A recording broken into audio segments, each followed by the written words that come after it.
Hello, I'm Kyle. I'm the technical content developer at Maple Systems. Welcome to the Maple Systems video training series.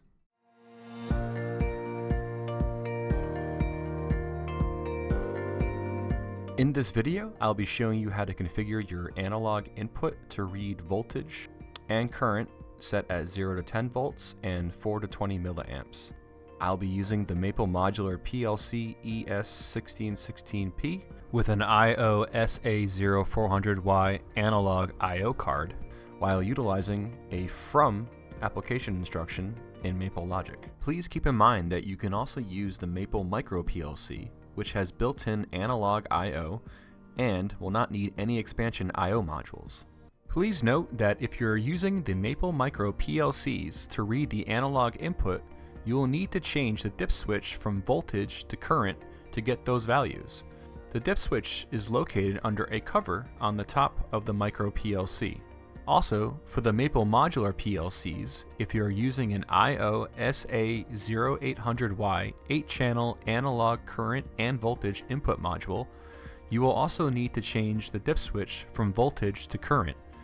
This is located on the side of the I/O module. Here are the wiring diagrams using the SA0400Y to read 0 to 10 volts with a 3-wire voltage output pressure sensor, as well as 4 to 20 milliamps. You can also find these on the How to Read the Analog Input from a 0 to 10 volt and 4 to 20 milliamp pressure sensor tutorial page on the Maple Systems website.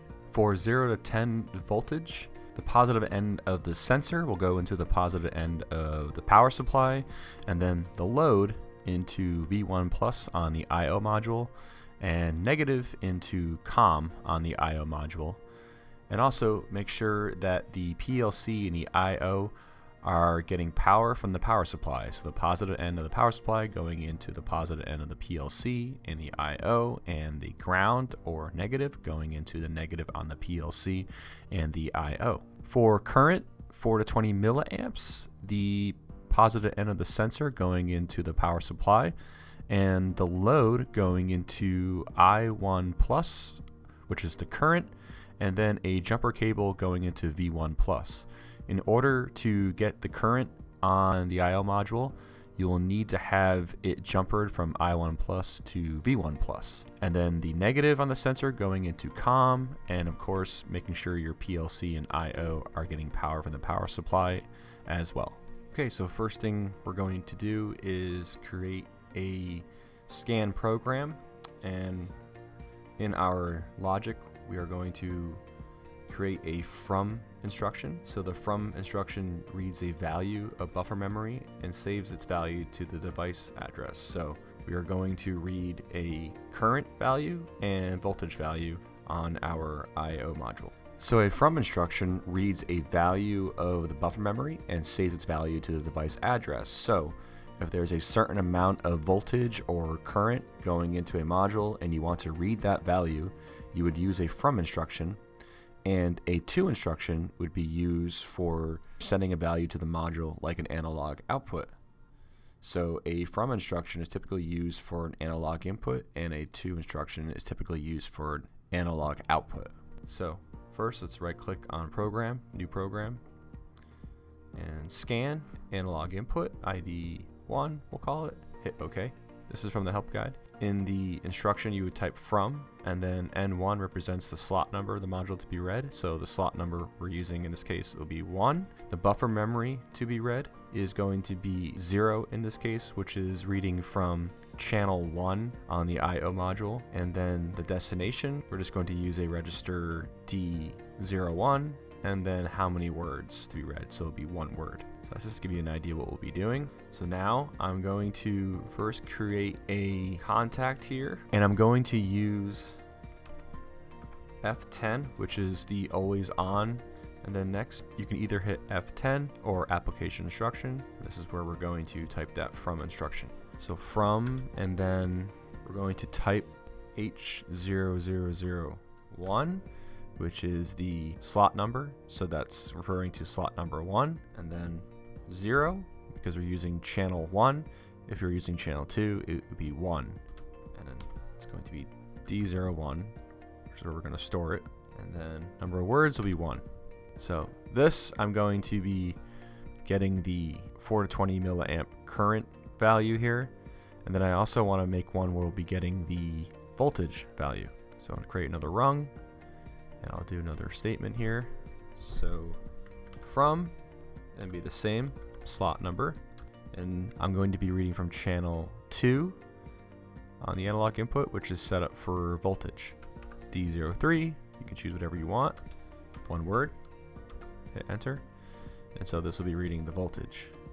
So now we've created the logic here. So let's go to online and link plus download plus monitor.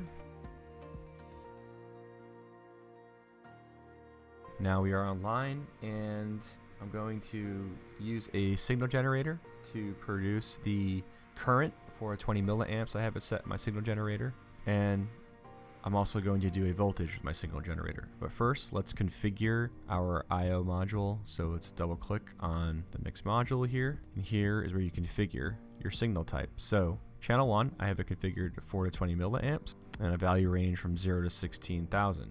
And then channel 2 is 0 to 10 volts and same value range, 0 to 16,000.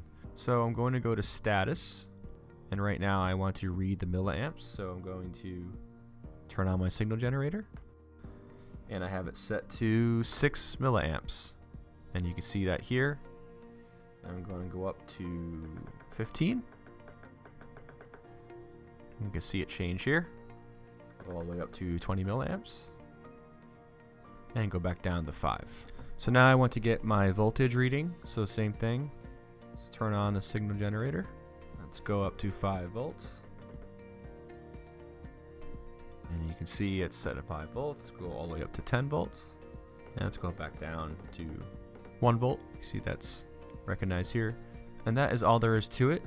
Now another way you can monitor your values here, if you go to memory monitor and then go to D registers, you can see that value in D03 for the voltage, and if we were using the current, you would see that in D01 right here.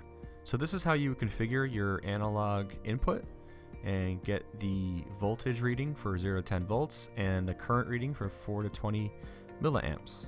To get more information on this, you can visit the How to Read Analog Input 0 to 10 volts and 4 to 20 milliamps tutorial page on the Maple Systems website. I hope you enjoyed this video, and thank you for watching.